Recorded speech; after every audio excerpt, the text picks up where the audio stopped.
Hey guys, Matt, Straight Race Cards here, and I don't think I've ever been more excited about some of the things I'm going to get to share with you guys today, both from just stories to cards. I am pumped. So before I get to that, I did want to say a few things. So first thing, happy Good Friday. This is a really important day for me, as a guy that is a man of faith. I just think about Good Friday and I'm in gratitude. So I'm so thankful that Jesus died on the cross for me. And so because of that, I can celebrate. And Easter is such a wonderful weekend for me and my family to get to do that. So we're going to go to the lake this weekend and just spend time with family and reflect on what Easter is all about. And then, what a great Masters weekend. Rory last weekend got his victory, and so we got to witness history with the Grand Slam title for this career. So awesome.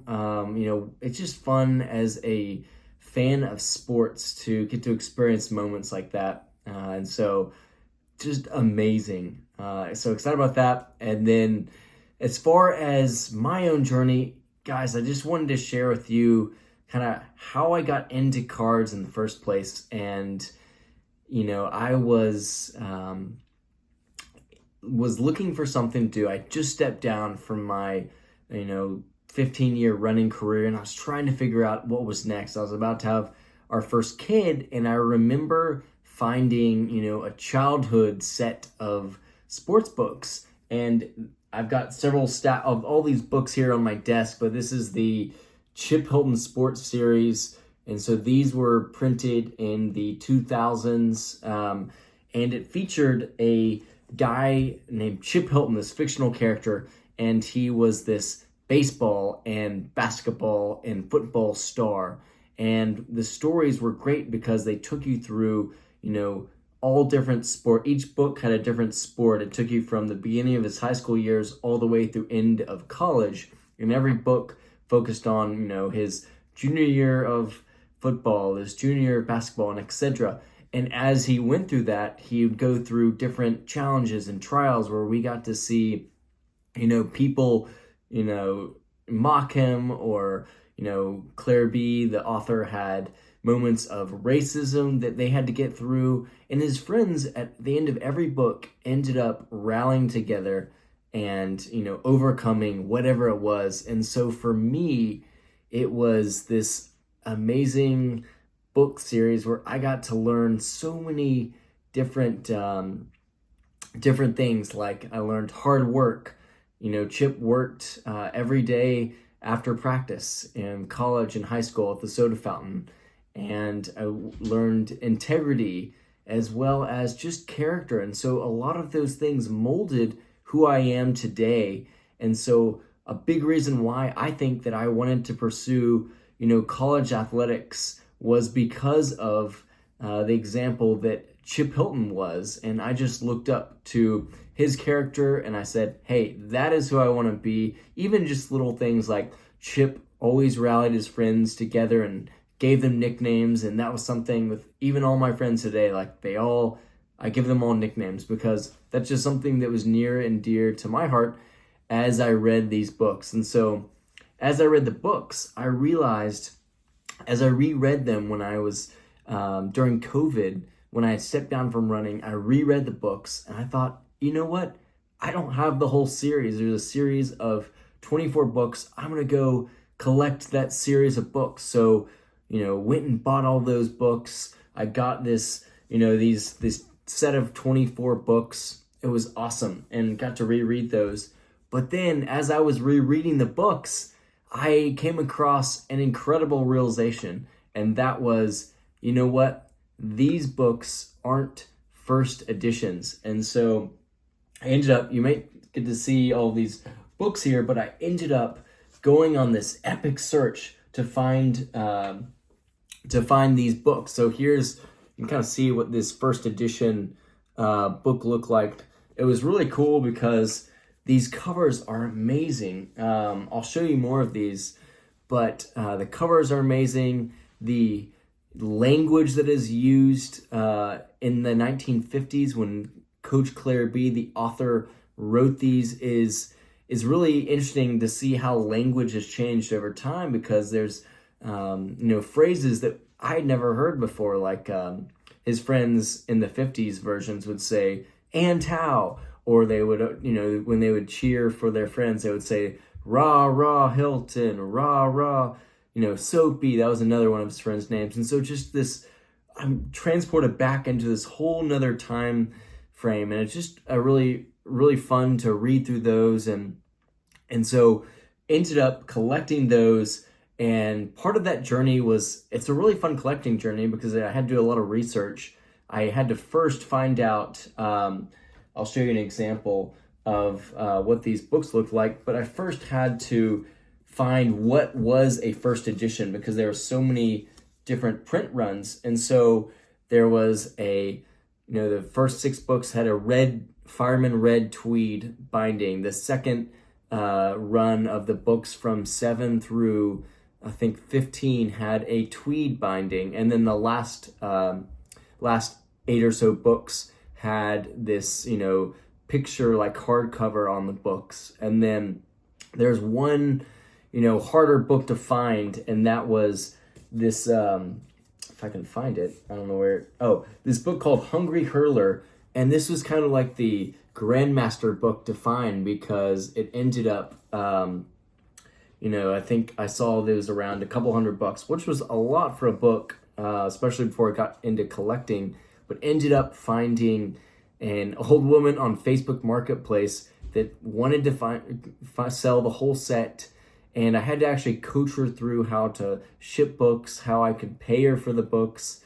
And we were able to make a deal, and I jumped on it. I think I ended up getting the entire set for $170, which I think this Hungry Hurler is around $200 to $400 back when I was looking. And some of those weren't first editions, but ended up kind of cobbling that set. And then what was even more amazing was I was selling some of my duplicates, and I ended up selling a lot of like 20 of them on eBay.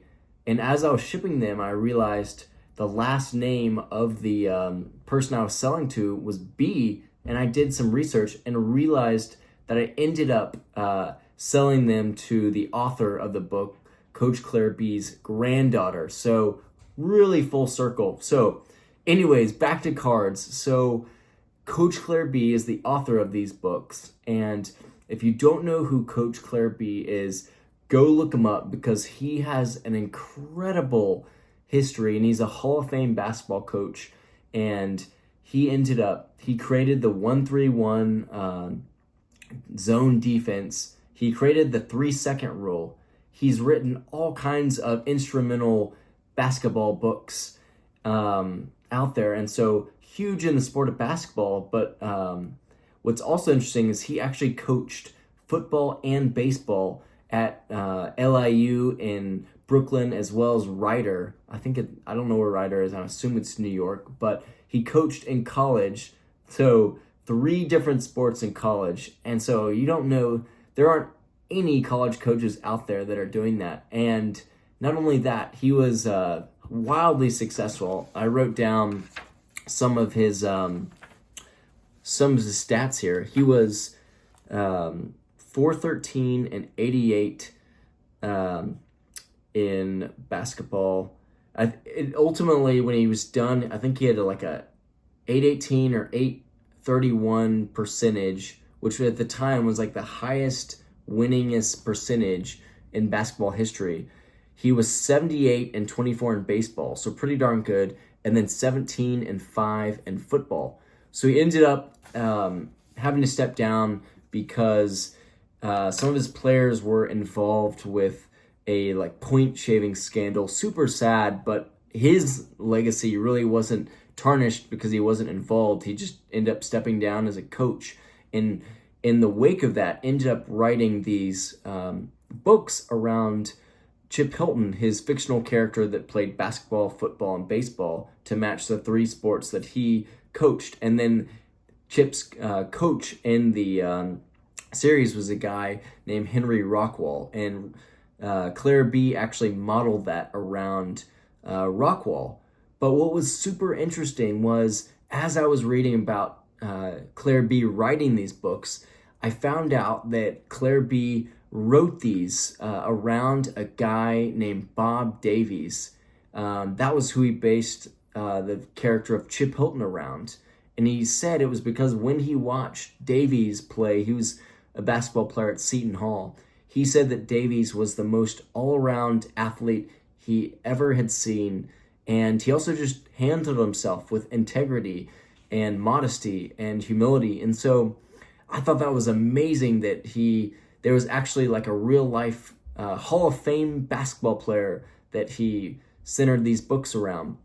And so as I thought about it, once I got into collecting, I kind of put that in my back burner. But then very recently, I realized, you know what? He's got a card. And so I spent some time, going through and looking at some of the Davies cards. And I'll show you this when I turn my screen around, but was just so amazing that I ended up being able to pick up this Bob Davies. I believe this is the 1948 Bowman Bob Davies Rookie card. And honestly, very affordable. Here's the back. And again, I'll show you this more zoomed in later.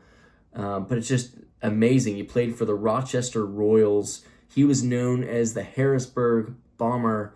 And he was just an amazing basketball player. So to own that card and to connect my story from my childhood love of these books to cards was so amazing. And so grateful that cards just continues to bring back amazing memories for me, because when I see this Bob Davies card, man, I'm reminded of Chip Hilton. I'm reminded of the lessons and integrity that I learned as a kid. And so it just reminds me of all these amazing memories and brings me back to my childhood days where I just loved sports and would run to the backyard to go play. And then as soon as I was done, I would stay up at night with a little nightlight devouring books, the Hardy Boys and Chip Hilton's. I still keep a Chip Hilton in my bathroom. It's kind of like an easy pick-me-up read. So super fun, so grateful. And I'll show you a few more of those cards, but man, it's times like these where you look at the hobby and you just go, man, isn't this fun? I love it. And it's just fun to get to share that with you guys because, it is always more fun to share the hobby with others. So again, I don't think I've ever been more excited about a card, and I never thought it'd be a vintage basketball card of all things. I don't own any basketball cards, but I do now. And so really cherish the Bob Davies Rookie. I know I've got a few more things I want to show you, but super just grateful, super excited. And, I don't know what you collect, but man, if you can find a way to connect a card to your own story, to your own journey, something that you love, that will make it so much more meaningful. So, take some time to think through that, and it will continue to bless you on your hobby journey. Thanks, guys.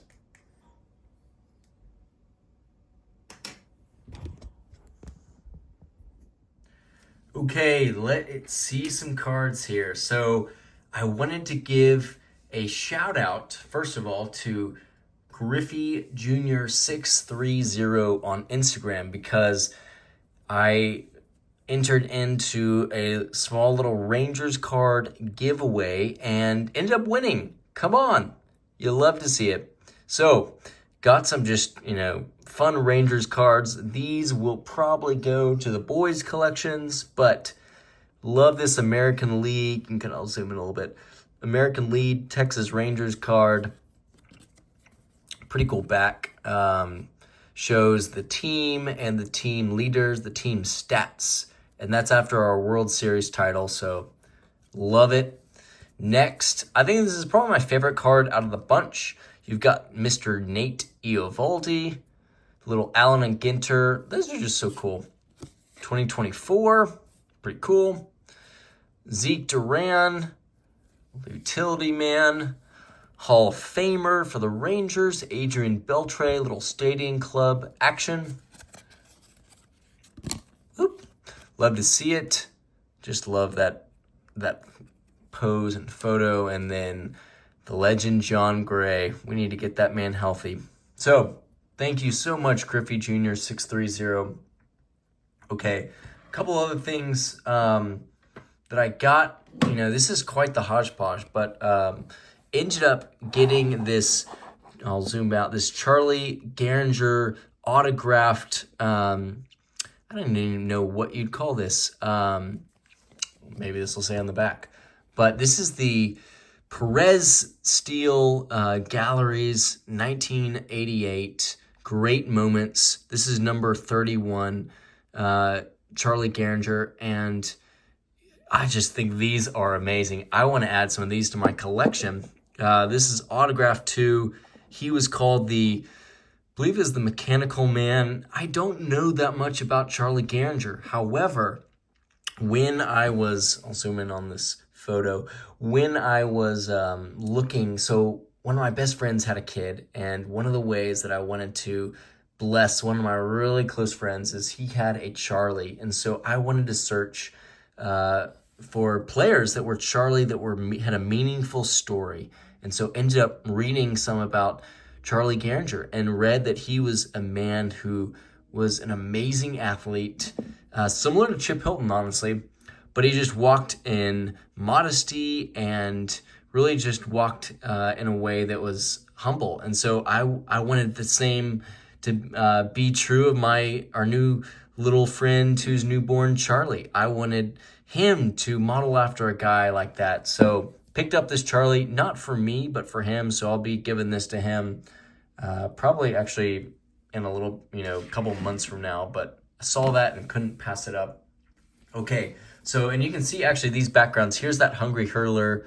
This is that the tough book to get right here. Really cool image. I mean, this isn't the cleanest copy, but I was like, I just want the book. And then this payoff pitch, I would love to blow up this picture. It kind of reminds me of the Mathewson Dark Cap card, and so that's awesome. And then Tournament Crisis. This was important just because Claire B really stood in the face of racism way earlier than his peers did. This book is about how Chip encounters a guy named Jimmy Chung, and Jimmy was getting a lot of hate because he was an Asian guy. But Chip loved him nevertheless and became friends with him, invited him on the team, and they rallied together and helped the Chung family out. So really cool. And last on the Chip Hilton saga. So I had been looking for a Coach Claire B auto. Still want a PSA DNA version, but it ended up, so this is actually my favorite book, number 8. Actually number 5. How did I miss that? I don't know. Hoop Crazy, just a fun book. But what was awesome about that, I've already actually owned this book, and this one's a first print, not a first edition. You can tell from this tweed, it should be the Fireman Red. However, lo and behold, in this book is a Coach Claire B autograph. And I got this for $20. Come on, you can't beat that. So really just meaningful because this is my favorite book, and for this to be autographed is even more special. I mean, that is really fun. So I'm gonna close the chapter there on the books. However, I did want to finish the video by showing you this 1948 Bowman Bob Davies. So I really thought, I don't own a vintage basketball card. I really want a nice copy, and this was awesome. It was there, and the dealer, it was an eBay purchase, but he was very willing to, actually ended up talking to him on Instagram, but was very willing to make a deal. I think I grabbed this for $100, so super reasonable for a Hall of Fame basketball player for a Bowman card in such great condition. You can see this. These are awesome. And I even was thinking about this earlier. It's like Bob Davies is number 11, which is actually my kind of lucky basketball number. And so there's so many ways that I'm just grateful to own this card. Super Thankful to add this into the collection. Again, it just reminds me of integrity, reminds me of, being excellent at sports and in life and walking in humility. And that is the kind of man that I want to be. So hopefully we can all follow in Bob Davies' example.